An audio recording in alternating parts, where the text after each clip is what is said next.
Ako si Dennis, isang batang palaboy-laboy. Ang bahay namin, pinagtagping yero at kahoy. Ulilan ako sa ina, nakulong pa si ama. Sa salang pinasa lamang ng totoong gumawa. Dahil mas mapera at mas maimpluwensya. Wala ba kayong awa? Wala kayong konsensya. Kaya si kuya na barkada na pasama sa gulo. Kaya natutong gumamit, sumindi ng droga at bato. Maghahapunan na naman, kaya kailangan na naman maghanap ng pagkain, tinapon sa basurahan. Kung mamalasing kailangan pang makipag-agawan para malagyan mo lang ang sikmurang kumakalam. Gusto ko sanang mag-aral at makaahon sa hirap at maging doktor balang araw aking pinapangarap. Dahil kung ako'y doktor, gumaling sana si inay. Hindi sana nag-iisa, hindi sana siya namatay. Isang bagay lang naman ang lagi kong hinihiling, magkaroon ng pag-asa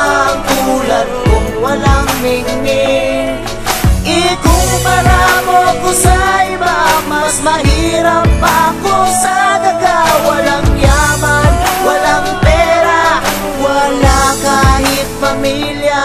Ito'y istorya ng isang kawawang dalagita. Pangalan ay Maria, wala na ring pamilya. Galing ng probinsya, pumunta ng Maynila upang magtrabaho at magkaroon ng kita. Nagtinda ng basahan sa gilid ng simbahan at merong nagalok sa kanya na kaibigan. Trabaho daw bilang katulong ang kinakailangan. Wala pang isang buwan, meron ng di inaasahan. Pinagsamantalahan at sinaktan ng kanyang amo. Kaya di nagdalawang isip, umalis na sa trabaho. Napadpad siya sa malayo, walang gamit na dala. Kaya lahat pinasok niya kahit hindi niya masikmura. Hindi mo siya makikita kapag meron pang araw, kasi gabi ang pasok niya sa patay sindi na ilaw. Kahit labag sa kalooban, kailangan niya tong gawin. Mabuhay lang kakapit siya kahit pa sa patalim. Isang bagay lang naman ang lagi kong hinihiling, magkaroon ng pag-asa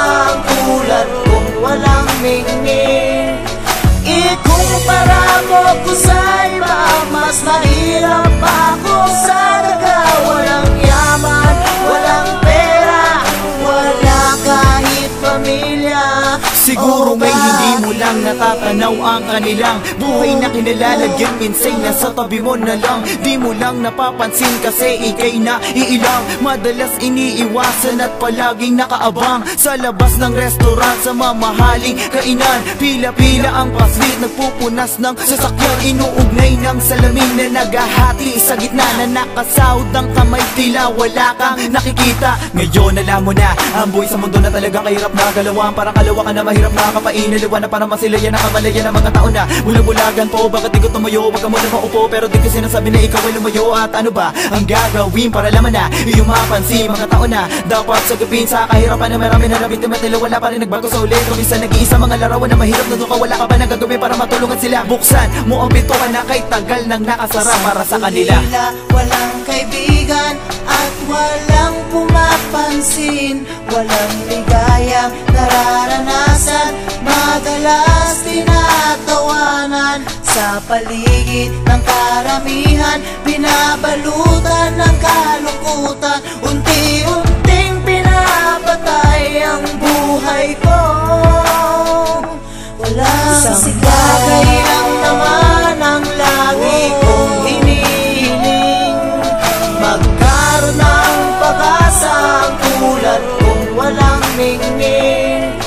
Ikumpara mo ko sa iba, mas mahirap ako